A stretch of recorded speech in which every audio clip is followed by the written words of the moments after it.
They say love never dies. They don't mention that pettiness doesn't either. For every together forever carved in marble, there's another stone muttering over my dead body. Tonight, we're reading the relationships that refuse to rest, where the romance lasted past the heartbeat, and the arguments did too. This is Lovers, Liars, and Tombstone drama. Cemeteries are full of sweet phrases: beloved wife, devoted husband, together forever. But every so often you'll find something sharper. A wife's epitaph reads, I told him I was sick.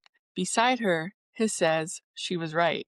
That's love. And one last, I told you so. A husband's headstone reads, now I know where he is at night. Or the couple who shared a stone, her side says she was always right. His, just a blank slab of granite. Silence as the eternal surrender. Each one is a tiny play in one sentence. A tragic comedy that doesn't need dialogue. Sometimes it's affectionate sarcasm. Sometimes it's unfinished business. And sometimes it's a ghostly way of saying, I'm still mad, but I care.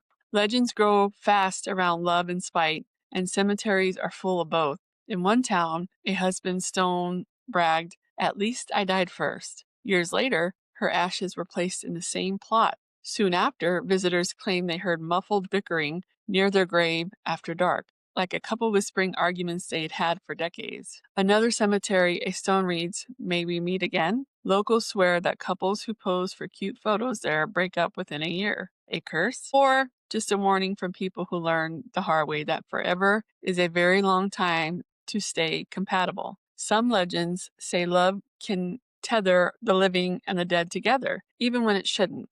One story tells of a widower who visited his wife's grave every evening, read her favorite book aloud. After he passed, people walking by say they hear both voices, his steady, hers faint, answering from the wind. Not every haunting is made of anger. Sometimes it's just two stubborn hearts refusing to stop talking. These epitaphs are weirdly romantic, aren't they? Not the hearts and flowers kind of love, the real kind, messy, sarcastic, and exhausting. If I see a dramatic headstone, I don't just see bitterness. I see people who cared enough to keep arguing, to make sure their point lasted longer than their heartbeat. That's not hate, that's persistence. And persistence, that's love's evil twin. One of my favorite finds was a pair of graves in the UK. His says, he loved the open road.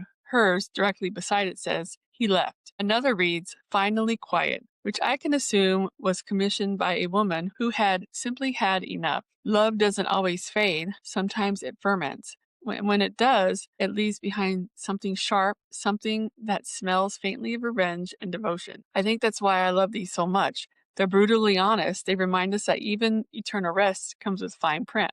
If I ever share a stone, I want it to say something like, she haunted him kindly, or maybe just, she was right again. Because if you can't keep your sense of humor after death, what's even the point? Some couples hold hands into the dark. Some throw one last punchline over the edge. Either way, the story doesn't stop at the grave. It just gets more interesting. Until next time, stay curious and always, always stay haunted.